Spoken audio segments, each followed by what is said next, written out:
Hola chicos, literatura 78. Un grande del romanticismo. El Duque de Rivas. El Duque de Rivas era ese su título, noble, pero en realidad él se llamaba, bueno, vamos aquí primero, Duque de Rivas, siempre me asalta, sí, con V, Duque de Rivas, que en realidad se llamaba Ángel de Saavedra. Ángel de Saavedra. Nace en el 91,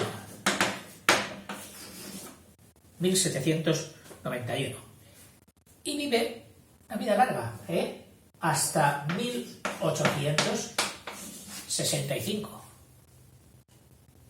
Vivió mucho, y muy revuelto este periodo.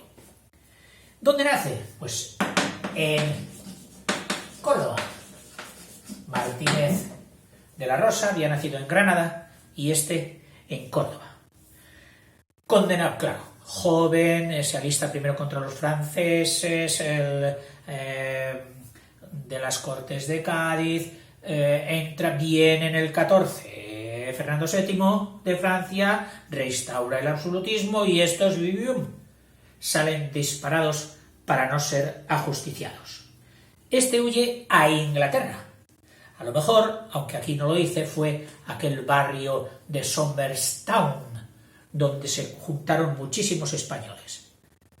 Y allí, unos con otros, incendiaban el sentimiento patrio que tenía mucho que ver con el sentimiento romántico. De allí pasó luego también a Malta y a Francia, otros dos destinos muy normales en aquella época de los que huían del absolutismo español. Y regresa a España al cabo de 10 años. A partir de ese momento, lo mismo, vuelve moderado. Los ímpetus revolucionarios ya no eran los mismos. Milita en el partido moderado, seguramente en el de Narváez, que seguiremos estudiando en los gobiernos de la regente María Cristina, hereda el título de duque, desempeña cargos muy importantes, de ministro y embajador de Nápoles, y dirige, también fue director de la Real Academia Española, es decir, de un reconocido ya en su vida, de un buenísimo mérito literario. El Moro Expósito, que no es precisamente una obra de teatro que estamos viendo ahora, sino un poema, poema de El Moro Expósito. El Moro Expósito. El estilo de las composiciones de este periodo continúa siendo clásico, el estilo, claro, él había sido hijo de su tiempo, Moratín y compañía, pero los asuntos y el tono, los asuntos que utiliza, de moros, de cristianos de la Edad Media, etc., ya son románticos, como también es romántico su talante, su enfática, su énfasis, que nunca se habría dado en el frío neoclasicismo. Dice, así lo vemos en la poesía de El Faro de Malta. El Moro Expósito, otro poema, El Faro de Malta. Recuerda que él estuvo desterrado también allí en Malta. Pero la obra cumbre realmente de estos años es El Moro Expósito, que se trata de un extenso poema narrativo. Es decir, de aquellos herederos de los romances Nuevos y Viejos Españoles, donde contaban las cosas en verso. Pues este sigue con ello. ¿Basado en qué? En un tema muy recurrido, en los infantes de Lara. Aquellos que tuvieron sus más y sus menos con el Cid, etcétera, etcétera. En el fondo, lo que le seducía a el duque de Rivas era hacer una exposición increíble de lo que fue en aquel siglo X dos ciudades españolas, su Córdoba y Burgos. Córdoba y Burgos. Dos puntos fuertes de la relación moros, cristianos, reconquistas, etcétera, etcétera. Córdoba, por supuesto, con los califatos, y Burgos con los condes de Lara y con otros muchos guerreros. Vuelve a España, y entonces el Don Álvaro o la Fuerza del Sino, cuyo estreno en 1800, hay que ponerlo con letras mayúsculas, en 1835 salta la bomba, el fuego artificial, la campanada, que da salida al romanticismo bien definido. Esa obra es la obra de teatro Don Álvaro o La Fuerza del Sino. Ya sabes que Sino, todo junto, es lo mismo que destino, el aro, lo que está escrito, lo que no se puede torcer, la fatalidad, la fuerza del Sino. Es el triunfo, digamos, del teatro. Dice, su asunto, pues Don Álvaro, que era una especie de indiano en Sevilla, venido de América, que no se sabía muy bien su procedencia, aunque luego se descubre que sí, que había sido un hijo de un noble español con una reina indígena, con una reina maya, me parece. Bueno, pues Don Álvaro mata sin querer al padre de su amada, de doña Leonor. El padre no le aceptaba. Era un don nadie para su hija. Y en una escaramuza, en unos forcejeos, se cae la pistola cargada con tan mala suerte que hiere de muerte y muere el padre de Leonor, cuando estaba a punto de raptarla, que les pilla en ese momento. Entonces él se ve obligado a ir. ¿Dónde? A Italia. Leonor se queda en España. En Italia también es descubierto por uno de los dos hermanos de Leonor. Vamos poniendo los nombres. Leonor, su amada, y hermanos de Leonor, Carlos y Alfonso. A Carlos lo mata en Italia, donde se encuentran casualmente, y al enterarse de quiénes son en realidad, o sea que tú eres el asesino de mi padre, tengo que matarte. Le reta. Y también en una muerte no exactamente premeditada de un estocazo, no, sino en un lance infortunado de la lucha, muere Carlos. O sea, Don Álvaro es un desastre del destino, aborrecido por el destino. Todo le sale mal. Mata sin querer al padre, ahora de una forma también un poco accidental, mata al hermano, a Carlos, y vamos a ver qué pasa. Don Álvaro entonces vuelve a España e ingresa en un convento de monjes, cerca del cual, sin saberlo él, estaba precisamente Leonor, que se había hecho eremita. Esas personas que se retiran a un lugar medio sacro, medio escondido, que suele ser una ermita, de ahí eremita o ermitaña viene a ser lo mismo, con una vida de penalidades, viviendo o de las limosnas que le daban o de lo que conseguía de lo más sucinto y del campo, raíces, bayas, etc. Una vida donde iban muchos, sobre todo en la literatura, desengañados de la vida, que habían tenido una fortuna totalmente adversa y no querían nada con la vida, se iban de ermitaños. Pues ella estaba allí de eremita y además cerca del convento. Bueno, pero Alfonso, el hermano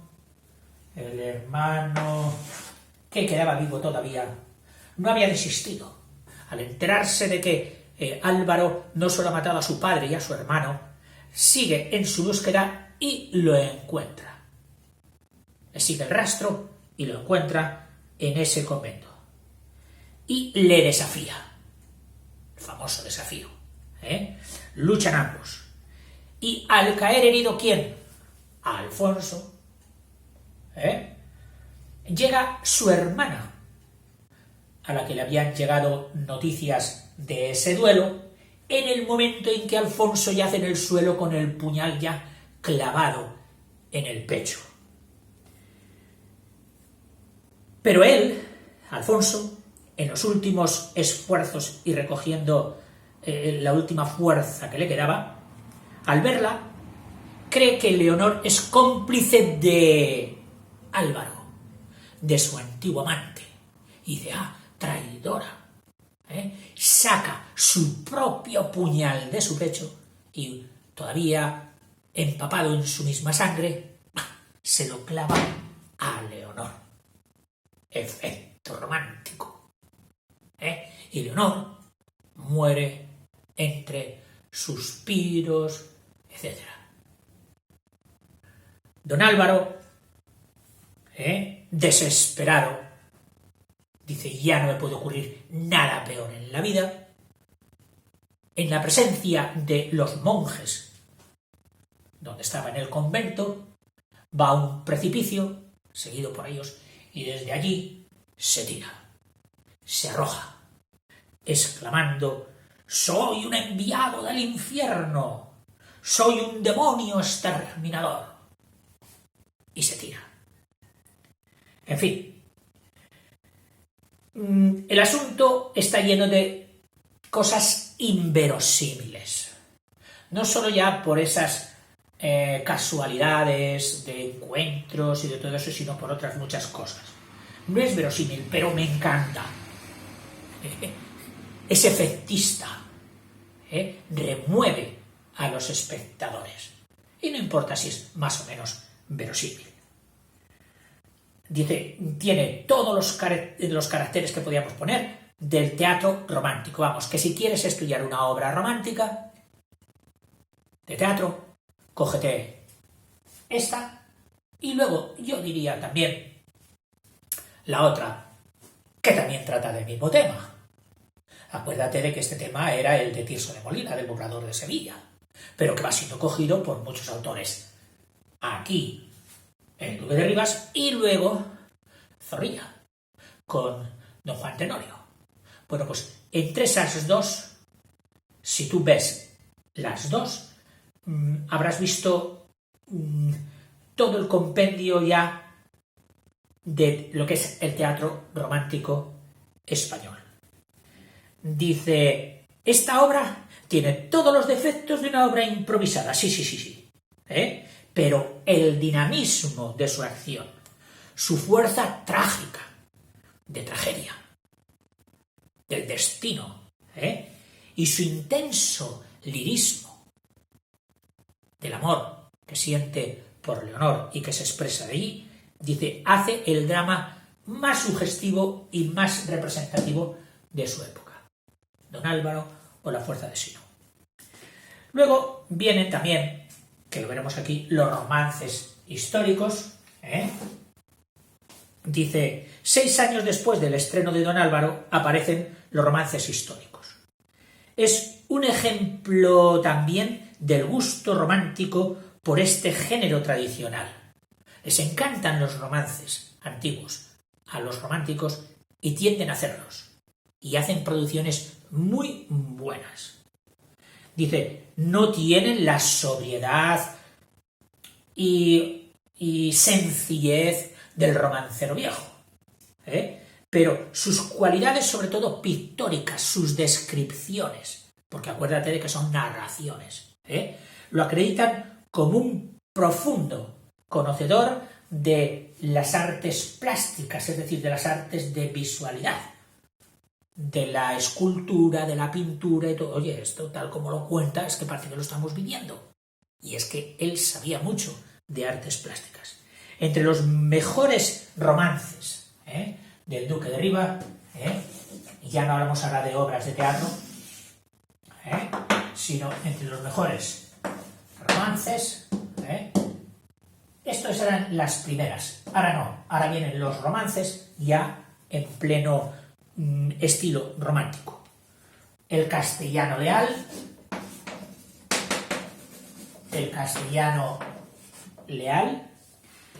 en torno a una proeza del conde de Benavente, allí en Zamora. Una proeza valiente. Otro, el solemne desengaño. El solemne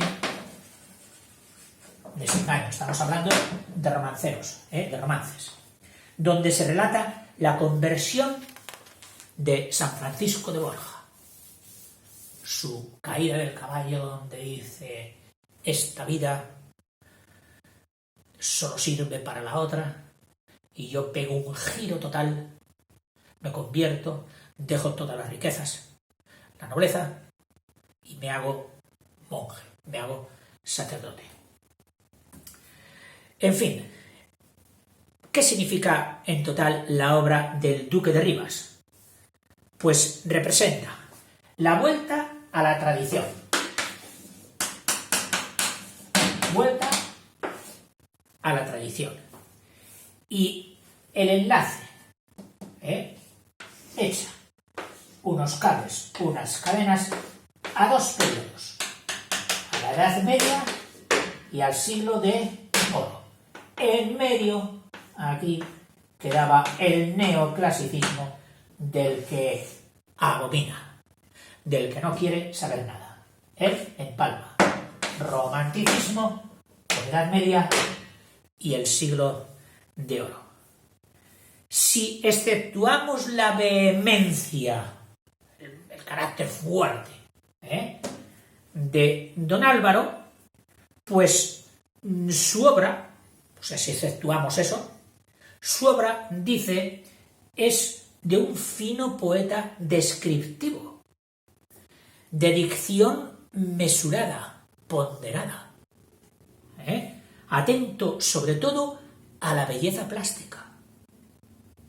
O sea, su mejor obra, Don Álvaro, no representa lo que en realidad fue lo general de la obra del Duque de Rivas. Un fino poeta con una sensibilidad plástica y descriptiva. Por supuesto, lejos de la violencia expresiva e ideológica de un Espronceda, por ejemplo. En fin, y hasta aquí nuestro Duque de Rivas, el cordobés Ángel de Saavedra, que logra hacer explosionar el teatro romántico. Espero que no os haya aburrido. Hasta luego.